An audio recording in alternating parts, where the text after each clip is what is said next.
The views and opinions expressed in the Golden Boot podcast are those of the speaker and do not necessarily reflect the views or positions of the Golden Boot podcast as a whole. Y'all ready to get rolling? Quiet on the set.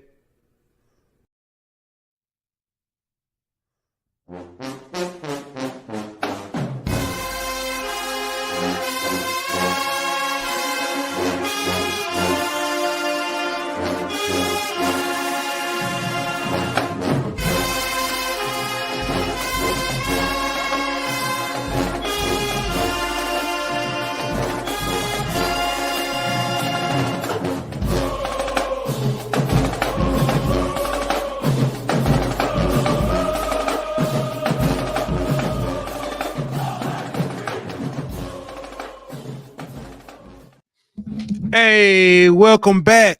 Another hot episode of HBCU Hour. It's your boy Pooh Bell. In here solo dolo tonight, or at least to start off. Our good man Ant Petty Murphy won't be with us tonight. He will be back with us shortly, though. Looking forward to tonight, though. Great conversation. He did want y'all to know it's not because Southern is on here. He's not afraid of talking with Southern. It ain't got nothing to do with that. But man, he'll be back. Looking forward to it. Shout out to everybody tuning in the chats. What's good? Terrence, HBCU band talk. y'all had a good one last week. Talking with Bethune-Cookman and Graham. Chuck always in the building as always. Appreciate you having your Chuck. Keep me straight, Chuck. Make sure I don't say nothing wrong. Hopefully I won't.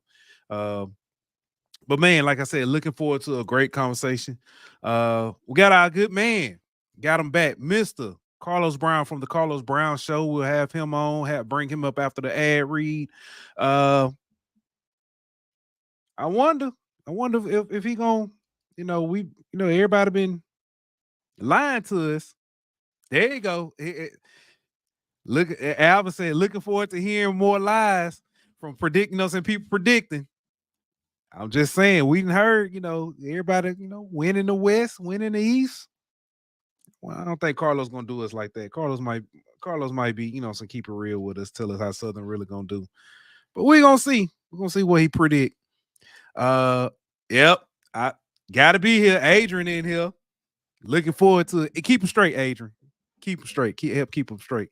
But man, looking forward to this conversation. This good brother. Always come with it.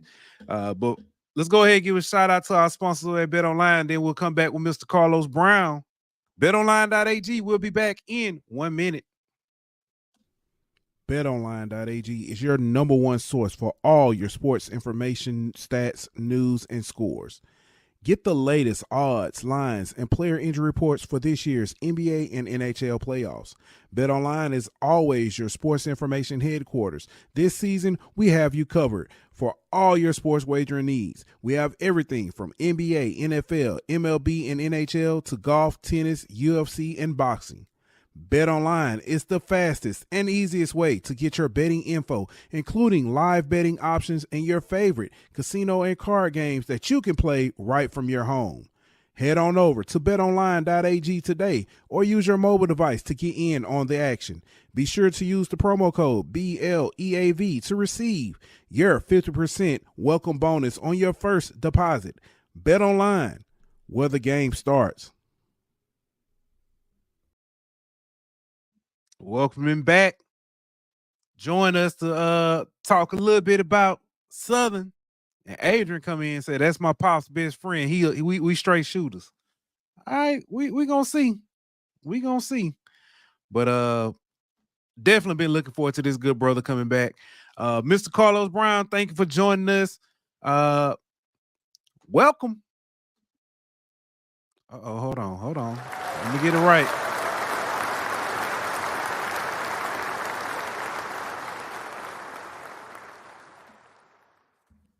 Mr. Brown, how you doing tonight? I'm doing all right. Can you hear me? I can hear you just fine. Thank you for coming back with us, joining us. Man. Been looking forward to this. Talk about Southern. Interesting offseason. interesting pre-off season, I guess you could say. Right before the Bayou Classic, you guys made a coaching change, decided to go in a different direction. Didn't change anything, still went to the Bayou Classic, still got the dub, got things done. Then you made Coach Terrence made him the head man. Mm-hmm. So talk about, because we've talked about, we did a show talking about all the new coaches and stuff, but tell us what Coach Graves means to you. Well, to me, he's a guy that has paid his dues. He was a assistant coach under the legendary coach Pete Richardson, and I often talk about opportunities, and he earned an opportunity. I mean, a long time ago. I'm really pulling for Coach Graves because he's done it the right way. He's a little bit of old school. He's adjusted. Now he's with the new school, and I guess we're gonna get into some additions. And when we do, I'm gonna start off with the staff that he's assembled, and one coach in particular, Coach Fred McNair. That's a huge addition, and What a just kind of steal. and kind of talking to the coaches, he had opportunities, but Coach Graves sold him on Southern University, and it's really been paying dividends already. Just having a assistant coach, a position coach, tight end coach, but with head coach experience, and of course, no stranger to the HBCU landscape. So those additions, of course, along with Coach um, Mark Frederick, offensive coordinator coming over from Prairie View, another Southernite, played his collegiate ball at Southern, coach under Coach Richardson. So it's going to be interesting to see where all of this will lead them very shortly coming up. Yeah. I did this kind of backwards. I started this Mhm. wrong. I should have started the right way. Carlos, how have you been? I'm doing pretty good. I'll just say this: those who watch the show know that I'm fighting a chronic disease, but it's called kidney disease, chronic kidney disease. But man, I'm still blessed. I'm still fighting, and health wise, I'm doing pretty good. I can't complain. Yeah, I want to say I'm thankful that you're here. I remember when you first contacted us last year or whatever, and we were like, man, we definitely gonna work it out, get you on the show. And it's been too long. I'll say that it's been too long. I do appreciate. I sincerely mean it from the bottom of my heart. Appreciate you being here to talk ball with us. It's small potatoes compared to life, but Mhm. it's Yeah. definitely therapeutic to have you on here to talk with us. So Well, appreciate that, man. I appreciate you guys, and you do a great job. And the podcast industry and HBCUs is in good hands with good young folks like you and your co-host. So you do a great job, and I appreciate you. All right, now we can get back to uh topic at hand. You talked about the additions, the Hmm. coaching staff. Duly left or parted ways, however you want to name it. Um, Coach Graves, the words you, and then the reason why I asked, saying, how do you, what does it mean to you? Everybody I've talked to who's played under him, played with him, been around him, no matter what they were going through, a smile popped on their face. They talked about how great of a person he was. What they're so happy for him. Not all the coaching hires from this past cycle got that same appreciation. Hmm. Coach Graves got that. Um, the players, how have they kind of reacted to having Coach Graves there, or I now think, the full yeah, guy? yeah, I think they gravitated to him, and I said earlier he's old school, but he's also new school. But he's a coach that believes in toughness, Mhm. being fundamentally sound, and he's going to be tough. And a former collegiate player himself, I think everybody can really relate to him. and I think they respect the process that he's a long time to be a head football coach, and now he's gotten the opportunity. So they see a fighter, they see a guy that's assembled a staff, and one key point is you have a staff with you that you hire. You want a staff that can come to you and say, "Look, coach, I think we need to do it this way, or maybe we need to make an adjustment." And so he's not so as far as ego, that he can't accept, you know, constructive criticism. So again, I'm pulling for him, the Jaguar Nation.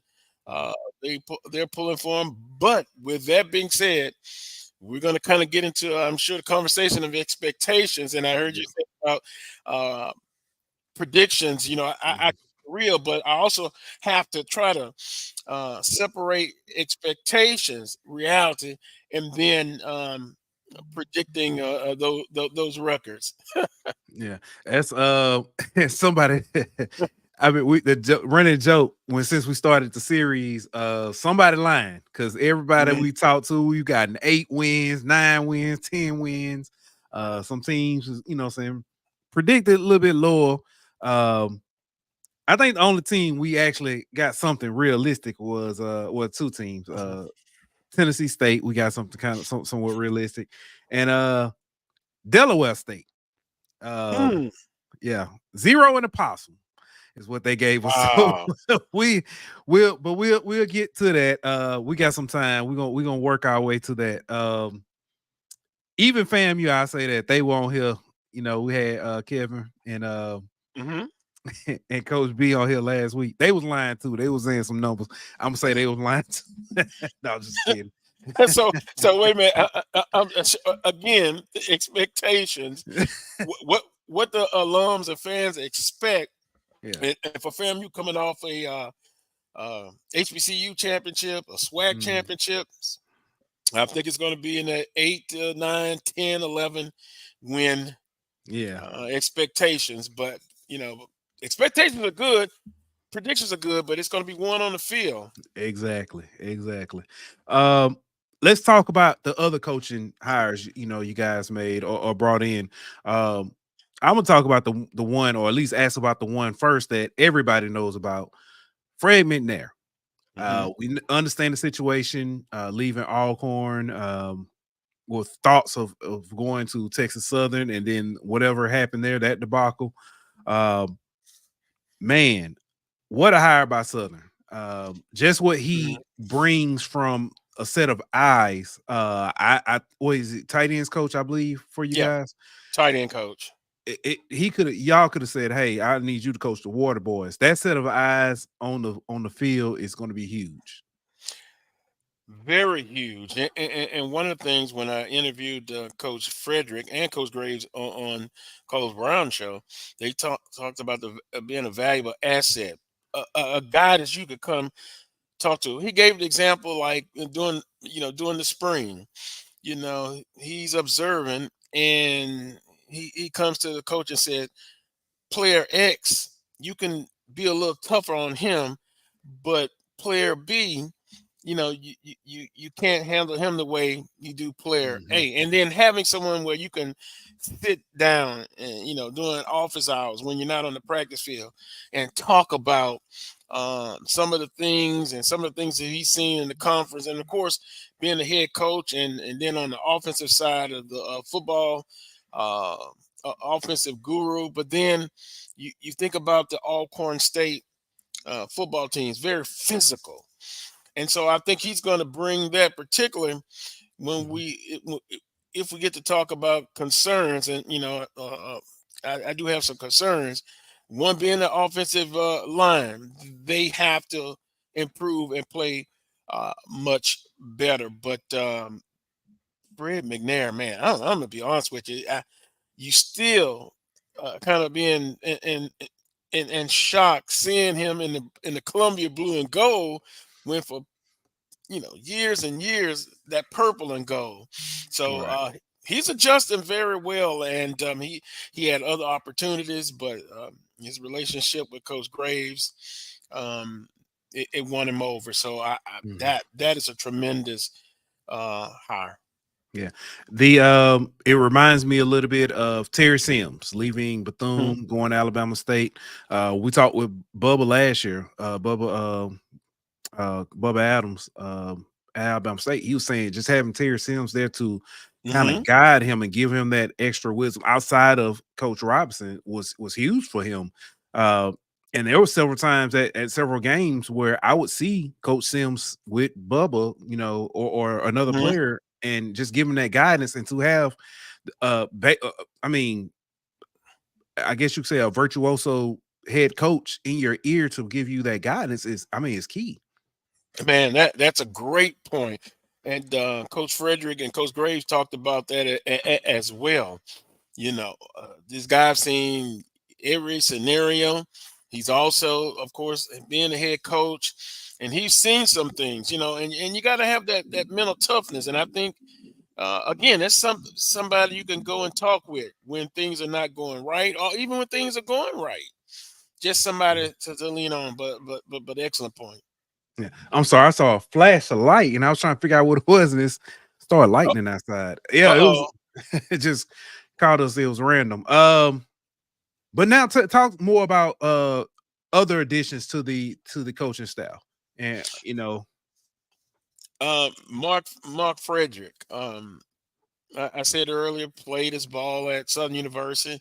Been in the coaching ranks, and he's excited to be back in Baton Rouge, and he knows about the high expectations. He's got to put together an offense, and I kind of call it the gumbo offense because it's going to be a little bit of this tight end, backs out, receivers, the quarterback, all that on the offensive side. But he also talked about being more physical and also being balanced. That's just a word I love to Mhm. hear, balance. But being able to run the football, but the quarterback play and the O line play, they are really going to have to be able to get things done. And I think the key is going to be, how do they adjust? How do they grow? How do they get better? Because Mhm. hey, quarterback, the position, it has the scrutiny, have the eyes on them, and then the big guys up front, you gotta be able to perform. But those two, Mark Frederick and Fred McNair, of course, Willie Tottens coming back year two. You got the quarterback coach Sean Wallace, who is going through a health issue as well. Mhm. But just the mental toughness, Coach Demarcus Miller, defensive line coach. Um, these these guys, they've been in the war, so it's just a matter of putting together a plan and executing it. Yeah. Player wise, I didn't see a lot of Southern guys jump in the portal when Dooley left. I could be Mhm. wrong. Uh, I didn't see a lot of guys jump in. Seemed like the team kind of stayed together and kind of rattled around Coach Graves. Or, or For or did I just miss something? No, for the most part, they didn't. They had some, but they didn't have a mass exodus. Let's see, Chris Davis probably he was a DB last year. Yeah, He he's at He's Houston. transferred at Houston. There was also Trey Newsom, offensive lineman. Mhm. He's now at Incarnate Word. But for the most part, of course, graduation, Taj Brown, defensive line eligibility was up. But you're right. They didn't lose a whole lot. And particularly defensively, they've added some pieces. Um, the strong point right now, defense. And they had one impactful player, Vincent Page, linebacker from Kilgore Junior College. I'm gonna tell you right now, in my opinion, he's a starter day one. Mhm. Impactful player at middle linebacker. Okay, and you kind of answer another question. I have to steal one of Ant questions, my co-host. What he always asks, where would you hang your hat on the side of the ball, offense or defense? Well, it sounds like defense should be carrying this team next year. I would say so. More so the question marks There's the two areas I talked about earlier. At quarterback, Noah Bolden got a start in the Bayou Classic, did well, got the first snap in the spring game, but they have two redshirt freshmen, Jalen Woods out of Metro Atlanta, and I simply call him T-Set, Severian T-Set, a local kid from Scotlandville High School, a left-hander. So they're young, and then Noah Bolden, albeit he comes with the accolades, but he hasn't had a whole lot of snaps. I mean, he had some at Grambling State University. So those are areas that you key areas to look at, in my opinion. Okay. Coach Green chimes in, said there's the DB from Miles who was tough too. Yeah, he came in. I mean, it's like 5 or 6, 7. Quentin Butler, defensive tackle from Kilgore Junior College. He's in the fold. So I put my hat on the defense. That's the strongest point. And if you go back to last year, I think they were overall total defense number 2 in the conference. So they were in the 1/3. So they lost very few pieces, but they were able to add some important pieces as well. Also, they had, and his name escapes me, defensive back that transferred in from Northern Colorado. Then they also had Baptiste the third transferred in from Air Force. They're both DBs. So the back end, pretty solid. Up front, defensively, pretty good. And linebacker, pretty good. So, but again, they're going to have to go out and prove it. Right. Starting game 1 against McNeese State.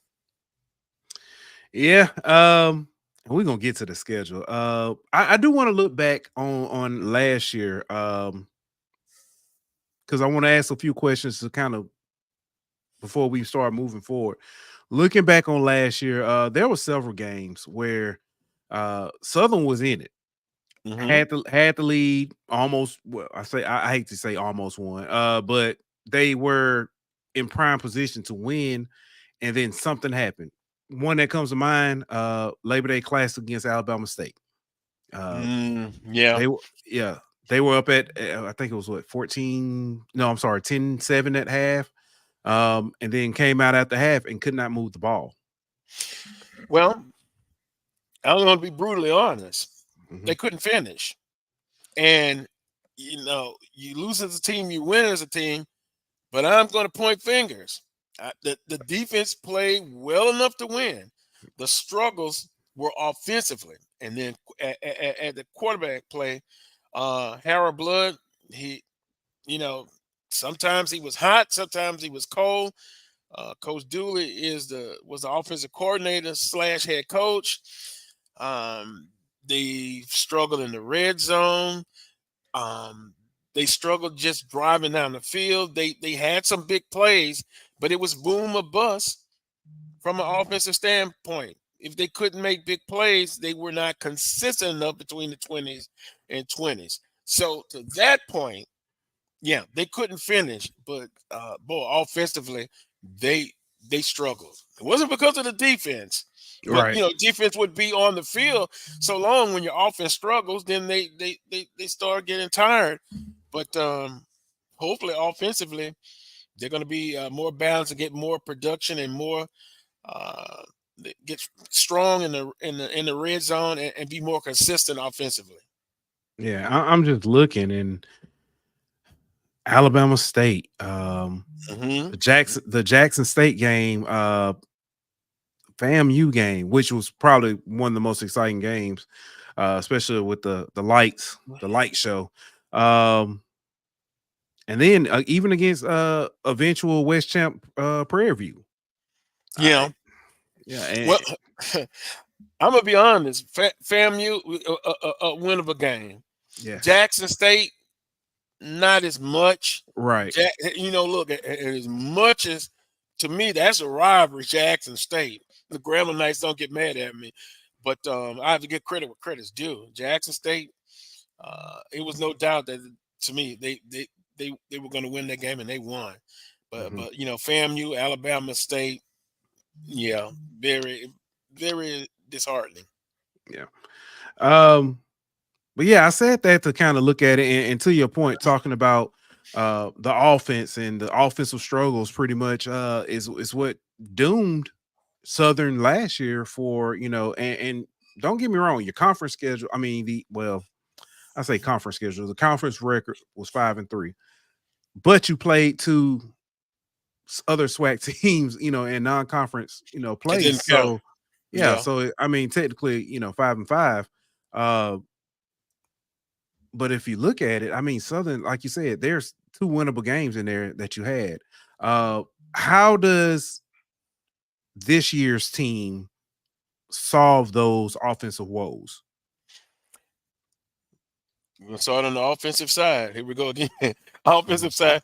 Offensively, they're gonna have to be balanced. They're gonna have to be able to be consistent and have a running game.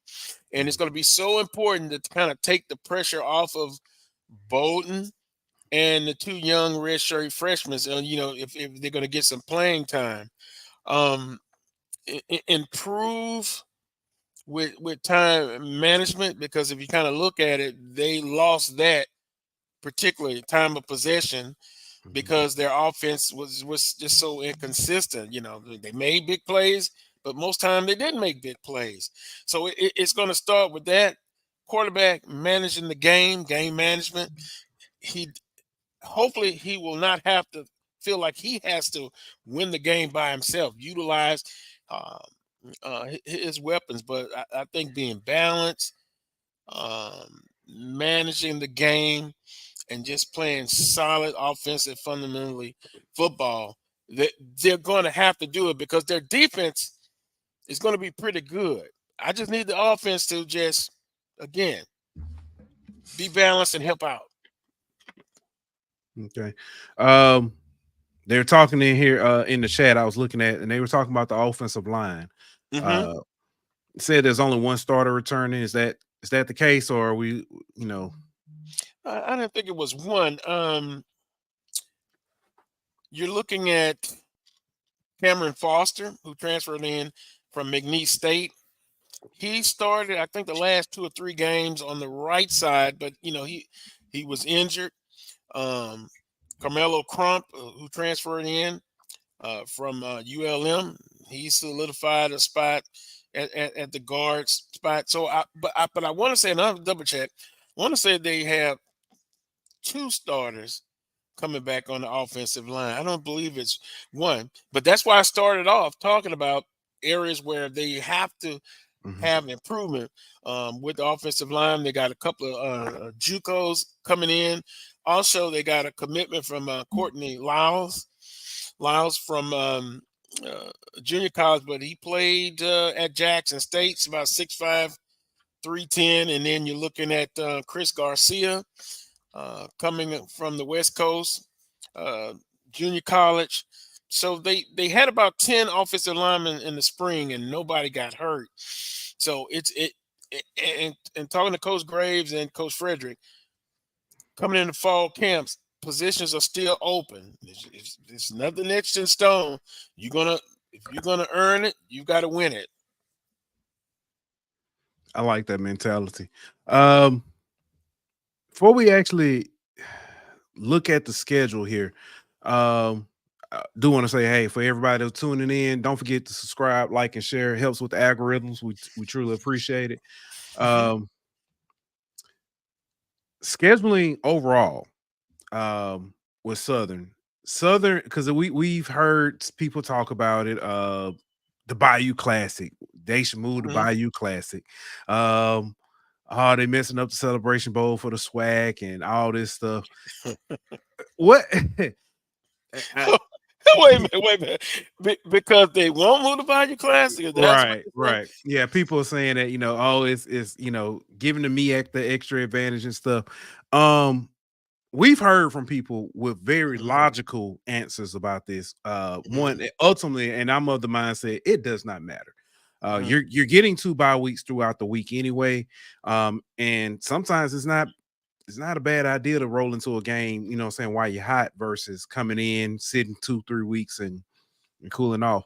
But your thoughts on all the fiasco with the moving up the Celebration Bowl one weekend and stuff.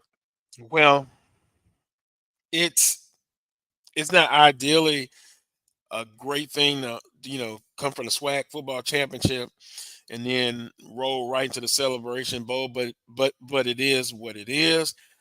I don't know if it's a permanent situation. I think this year and in 2025, I think you'll run into the same thing. Is it an advantage for the MEAC?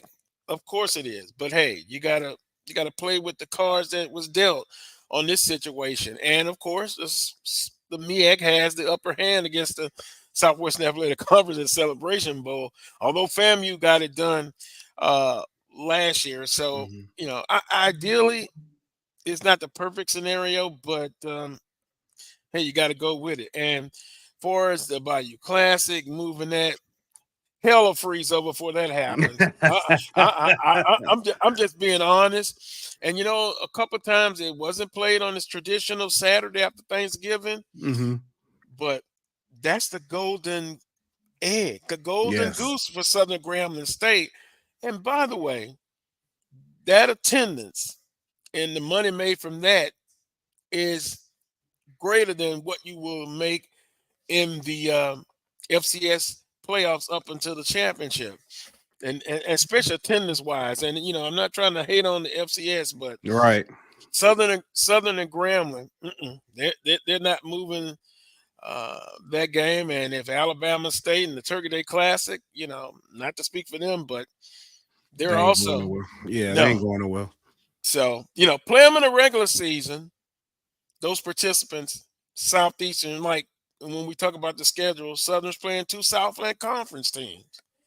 Beat them, and that gives more conversation and more talk. But beat them and start beating them consistently. Now, people disagree with me all the time. Southernites don't need to play Southeastern, Nickel State, or McNeese. What does it do for Southern's program? Guess what? I remember when Southern played Northwestern State for 5 straight years. Southern had the advantage, and it set the tone for the season. Because let's be honest, the 1-loss record is not good against the Southland. Alcorn has done it against McNeese the last 2 times they played. But to be honest with you, play them in the regular season and have success against them and beating them consistently, then I think the talk changes a little bit. Yeah, completely agree. I guess we're at a point we can start looking at the schedule here. And like I said, we've had some people do some predictions on here. We've had some realistic, but we've had a lot of people kind of threw some wool over our eyes. So in other words, you're saying everybody's predicting 10, 11 wins in a championship? I'll say this, and it's so far it's been one of the most watched episodes, and it's hilarious to me. Shout out to my guy Big Pat over at Mississippi Valley. Said they got 5 wins on the books for him. He pulling. So it's I peeked at that schedule. It's tough. Yeah. Woo. Yeah, but it's interesting. So, but here we go. All right, y'all open up Labor Day weekend with McNeese. Historically have had a tough time, albeit the last time they played at when they played at AW Mumford Stadium, Southern was winning 21-7 at halftime, and that was under Coach Rollins, the interim coach, and let that slip away. Last time they went down to Lake Charles, they were up twice during that game, but didn't finish. Now, McNeese has brought in a lot of transfers. I've been watching. But the last couple of years have not been the usual strong McNeese State football team that you've seen. And then Alcorn basically, took them to task the last time. So, boy, that does help having McNair on the staff. So, that I ain't even think about that. Yeah. So you want me to say win, loss? Yeah. What you think? Win and loss? I think Southern goes in there and get that demon off their back. And I think they take care of McNeese in a close one. Yeah, I can agree. McNeese has been down the last few years. Um, it's easy for me. I can come in and look at him and say, I think McNeese might. No, I'm gonna be honest with you. I think Southern has their number this year. Savannah State. Yeah, Savannah State, Shannon Sharp's school there. They're going to be excited coming into the Pete Richardson Classic. They're going to be fired up, but Southern is just a better team. And look, you can't take anybody lightly. Southern is going to be, opening up their home season like Southern in that ball game as well. All right. Then you go to the vet taking on Jackson State Boombox Classic. Oh boy, I'm trying to talk them into letting me run the team out on the field for that game, and then I go straight to the Red Cross 10 afterwards. I have been tough on Odoms, Coach Odoms, who I think only lost maybe one game against Jackson State. And this is the true essence of a rivalry. Southern had won quite a few games in a row. Now Jackson State has put a streak together. So with that being said, my heart is for Southern University's game. My head is saying that this is going to be a tough ball game. And they've had Southern numbers as of late. But because of going into McNeese and having a tough game on the road, I think it helps Southern University in this ball game. And I think Southern squeaks out. And I mean squeaks out, but it could go either way against Jackson State. So now all the Jackson State people who are watching, I guess, in the chat room. Yep. Now, they gonna start saying you could come at me. You could come at me. They're gonna be saying, "Oh, he lying." That's what they're gonna say. Yeah. Well, I like it. That's my opinion. That's my opinion. I like it. I like it. Prairie View taking on going down to Prairie View, take on the Panthers. Defending West champions. This is and this is the first conference game. And the SWAC, SWAC Football Media Day. I think about that. They're going to pick them to come out of the West. This could be a trap game, especially after I just said playing against Jackson State and squeaking out a win. But Prairie View took it to them last year. So Southern had this marked on their calendar. Another close game that could go either way, but I like Southern in this ball game. All right. Next up, guys. I'm not gonna have it going undefeated now. No. It's fine. It's fine. No. Hey, if you do, I'm all for it. I support you. Nichols coming into Mumford. Man, I've seen Southern teams be undefeated, and just Nichols been a thorn on their side. I think Nichols gives Southern the first loss of the season, albeit a couple of years ago they were really doing very well with their new coach at the time. Last year they kind of struggled, but I think history strikes again. I think Nichols comes in and shall I say upset? They get the win against Southern University. Okay. All right. Next game. It'll be your second conference game. You go down to Texas Southern, down to the third ward. Speaking of that, praying for those in Houston. Oh yeah, affected by the storms right now. Yeah, our thoughts and prayers with Houston. Being a native of Baton Rouge in Louisiana, we know very well about hurricanes and tropical storms. So keep them in your prayers. Man, Texas Southern, a thorn in Southern side as of late. no Andrew Body, but the Mhm. boy, the quarterback that we saw last year was Jace, yeah. pretty doggone good. Now, where's that game again? It's in It's in Houston. Southern second home. Southern comes in. They got this mark on their calendar. Southern gets the W. All right. Homecoming. Welcoming me in the big bad Braves. Oh, And G from Swacking the Fool. oh boy. You know, I've seen Southern teams come in with a good record as I've predicted so far, and then homecoming. Man, so much activity is going on. Will the mindset be there? Yes, it will. Fred McNair knows Oh, Alcorn in and out. It's going to be oh, fired up. Get the tickets a month ahead of time. It's going to be packed. And hopefully Alcorn State fans won't do like Jackson State fans did one time. They didn't expect to come through such a big crowd, and they claimed somebody cut the brake lines on the bus. But that's another story. oh, wow. That's another story, Jackson State fans. Shame on you.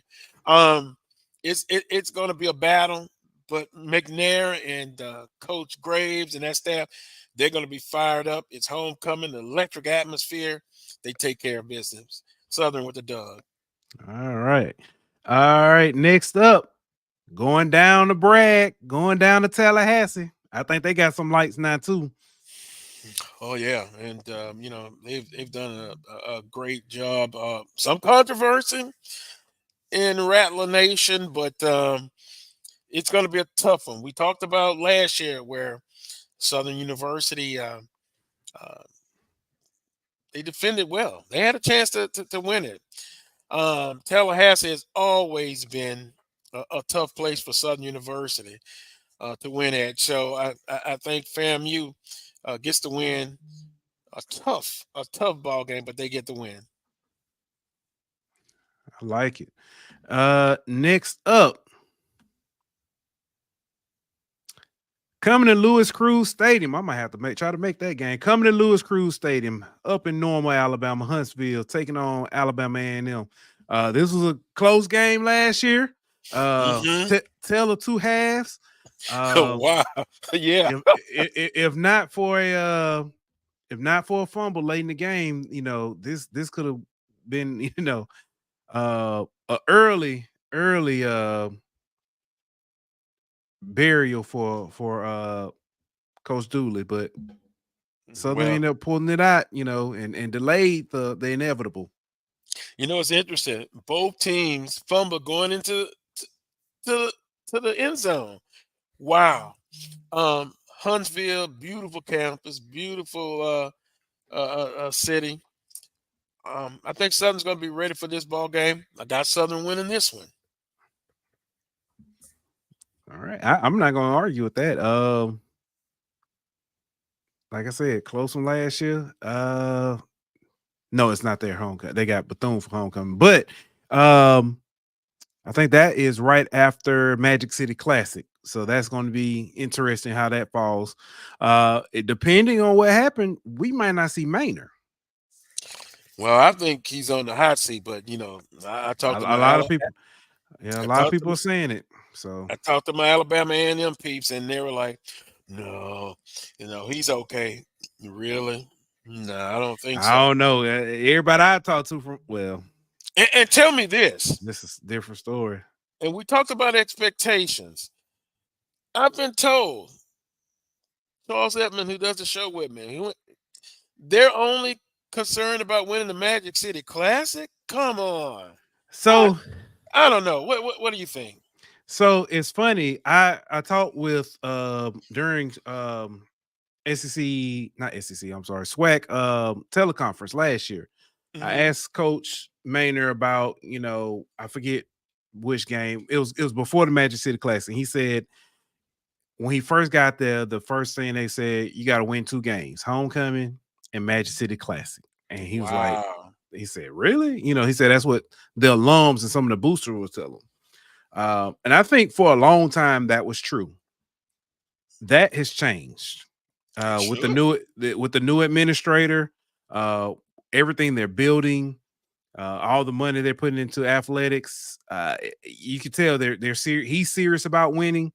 That is not the case anymore. I think there are a small pocket of A&M faithful that are, hey, we win Magic City, win homecoming, we're fine. But the majority of people, they've got that little as controversial as people may say that spring season was, or it doesn't count. A&M got a taste of winning, and they ain't got that taste out their mouth. They want to go back. Yeah. So, well, new AD, new mindset. yes. I applaud them for it. Yeah. As a conference, we need to win all of the non-conference games that we can. We participate on the FCS level in football, still Division I. The mindset has to be, you try to win every game. Exactly. But boy, I was told that. I'm glad maybe the mindset has changed as far as, hey, win the Magic City Classic, but try to win and try to get a Eastern Division championship. Yes, I completely agree. Now this next game, I think this is probably outside of the FAMU game, this is probably one of the toughest games that y'all will see. Probably the toughest. Not no disrespect to Prairie View or any of the other teams, but sneakily, Bethune-Cookman and that defense, I think sneakily is probably one of the toughest defenses y'all will see. Well, Southern and Bethune? Correct. Why did I think they were on there this year? I'm sorry. Yeah. They're the that following week after A&M at home. A.W. Mumford Stadium. Yes. Okay. Well, I had a middle-aged moment there. Yeah, and what's that? DJ McCarthy on the staff was a little disappointed. My sources said he wanted the Southern University a job very badly. So I know he's going to be fired up. Good defense. They've improved. They've hit the transfer portal. Correct. Brought in their high school class. They brought in is ranked. That could be a trap game. I don't know if I should say trap game, but at this point, Southern is still looking to have one of their goals, a Western Division championship. So it's an important game. I think Southern gets it done, but I think it could be a real battle. But I like Southern in this football game. All right. Next up, close it out the home schedule with UAPB. Now, again, this could be a situation where you can't let your guard down. You're still, according to my predictions, you have a chance to win the Western Division championship. So you got to come in and take care of business. And it's an afternoon game. It's late. It's the cooler weather's come in. I like Southern in this ball game as well. All right. And last but not least, Grambling Bayou Classic. The Bayou Classic. It's starting to get a little nasty. I think when I was on here before, I talked about this is a rivalry that is kind of like it's family. It's like after the Thanksgiving dinner, you're 10, 11, 12, 13 years old. You go out in the backyard against your cousins and you're trying to kick their tail playing, football. And so I said all that to say this, they got a new coach. They've been recruiting very well. They've been hitting the transfer portal, but throw records out of the window. This is the Bayou Classic. Coach Graves, the only coach on an interim basis to win when he's on the Grambling side, on the Southern side. Right. Electric crowd, 70,000. Grambling is in the hunt. Prairie View's in the hunt. Southern's in the hunt.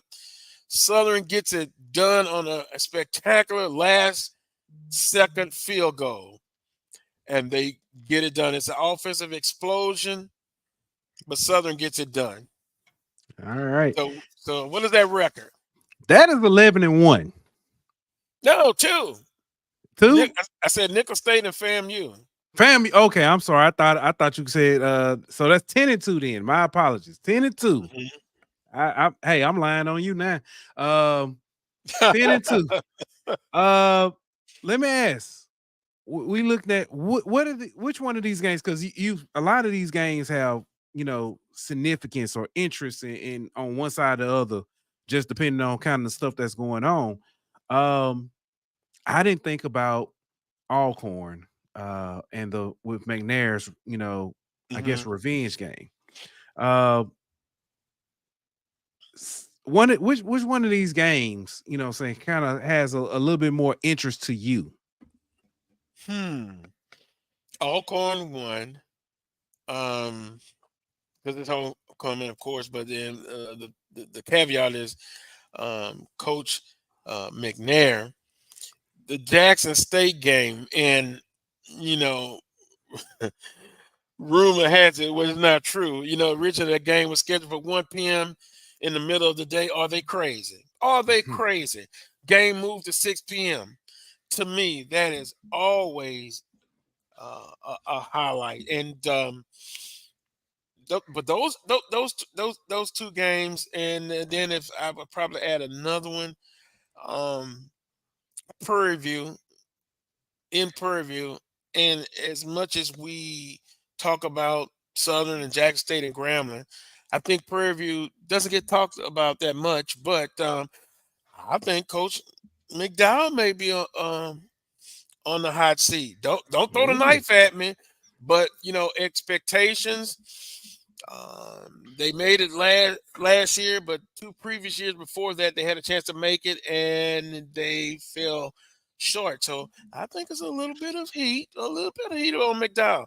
But the the Alcorn and the Jackson State games and Prairie View, and then FAMU, of course, Yeah. because it's in Tallahassee, and FAMU fans believe that they're probably going to go undefeated in the conference. Yeah. Yeah, actually, yeah, that's what they're But saying. I think not. What my good Will Davis in here? Will Davis, yeah, he definitely saying they undefeated in conference. I'll give them their kudos if they do it. Yeah. It's funny you mentioned that, and we talked about hot seat and a lot of the coaches. Uh, we're looking at, ironically, although Coach Graves is new, first year, he's probably got as much experience with his team as not have every other SWAT school not named Alabama A&M and Prairie View. And I think he can deal with expectations, because here we go with that word again, expectations. I said 10-2. I always believe that 9 to 11 wins when they're not playing 12 games in a season, that is an expectation. Uh, so which coach can handle expectations? Coach Graves' first year, um, contrary to popular opinion, he thinks Southern doesn't give you a chance. If you don't win quickly, you're out of there. but I think it just goes back to the expectations. But Maynard, a little bit with Coach McDowell, and I think TC Taylor. Look, Jackson State fan base expectations are just like Southern University. That's true. Let me tell you, I think he has a little pressure on him as well. Yeah. Well, let me take it back. Expectations are high in Jackson. Yeah. Um, Speaking of expectations, I want to ask this question. Outside of a number, not talking about number of wins, what Mhm. does success look like for Southern this year? Getting better every week in the realm of wins, 8 to 10 games, but playing an exciting brand of football offensively, improve, being balanced. And with that being said, I think the Jaguar Nation, the expectations, and if they win the West or get very close to winning the West, I think it really will make the Jaguar Nation fan base really excited, because this is a fan base that is starving to get back to the years where it wasn't if they were going to win the championship. They were going to win the championship, but how were they going to win it? How many games are they going to win? A proud fan base that, from an administrative standpoint, they've had some hiccups as far as the decisions that they've made. But those are the things. As far as if they can have a winning season, I think it explodes the athletic department as far as revenue, Mhm. to a good spot, because right now Southern's athletic budget is 16 to 18 point $1 million, which is probably the tops or the top two in the conference. But winning solves a lot of problems. That it does. Covers up a lot of sins too. Oh yeah. Covers up a lot of sins. Carlos, I listen, it's I want to thank you for coming on, doing this with us, Mhm. talking with us, breaking down Southern and stuff, answering some of the tough questions. What is something about Southern and this team that we haven't asked that we should know? From a conditioning part and the mindset, I think you're going to see a more physical team, a mental toughness, and that's something that's probably not talked about. But they're working hard. I get it. Every team is working hard right now from a physical standpoint, but the mental toughness, and they talk about a team takes on the attributes of their coach and their coaching staff. Coach Graves is old school, and I think sometimes old school is good. You can't be in an age now where you feel entitled, and so I think the mental toughness of this football team, and I think they're going to be in good condition when the fourth quarter comes. It's not going to be from a lack of not being in condition. So Mhm. I would say just the mental toughness and the staff that they brought in. I think it's going to really really help them. All right. Again, thank you so much for being on with us, for doing this. I know it ain't always easy, especially when people in the chat, they've been talking. They've been talking a lot. And I couldn't see it because normally I would have it open up. So Mm. Yeah, I've been I, looking I appreciate I appreciate them. now, they hadn't been, they hadn't been too riled up, but they've been going, Jackson State, Southern, been going back and forth. And we were supposed to have Jackson State on tonight, but it was a little bit of a scheduling conflict with those guys. So Boy, that's the rivalry. Oh my yeah, buddy. goodness. Oh Yeah. man. It is just a beautiful scene Hmm. in Jackson and Baton Rouge. But man, that to me, and no offense to the Grambling Knights or FAMU, but Southern and Jackson, the fan bases are just alike. It's a healthy dislike, but at the end of the day, we all HBCUs, and we must ensure that HBCUs are viable because they're still needed. And also, if I could say this, Yes, sir. please vote. Please go out and vote and Google Project 2025. It's wartime, not physically, but mentally. Amen to that. Amen. I couldn't have said it any better. Um, I guess let me ask this on a personal note. Mhm. What is the what game, HBCU game, is forever etched in your memory? One of your favorite games? Ooh, boy, that's a good question. Man, I'm going to tell you, 1999 SWAC football championship, the first annual game, Southern University and Jackson State. What a battle. What, I think 35-31. You had great players in there. Wow, what's the DB? Help me out. The DB, God rest his soul, he passed on for Jackson State. against Michael Hayes of Southern University. You had two great coaching staff, an electric crowd, big offensive plays. That's, to me, one of the most memorable games that I had a chance to witness. I mean, there are others, but that one's number one. Yeah, Go Buffs put in here SU versus Grambling 1999. The drop heard around the world. Is that the one where Southern came back from a big deficit and came back and won that ball game? Or is it, let's see, 1999? Yeah, that might be that one. But that I think I remember that one. The drop heard from around the world. Yeah. Man, they've had some legendary games, man. Legendary games. Yes, but again, like I said, Carlos, truly have appreciated, you know what I'm saying, having you on. Before you go, tell the people where they can find you, when they can catch a show, and brag about yourself.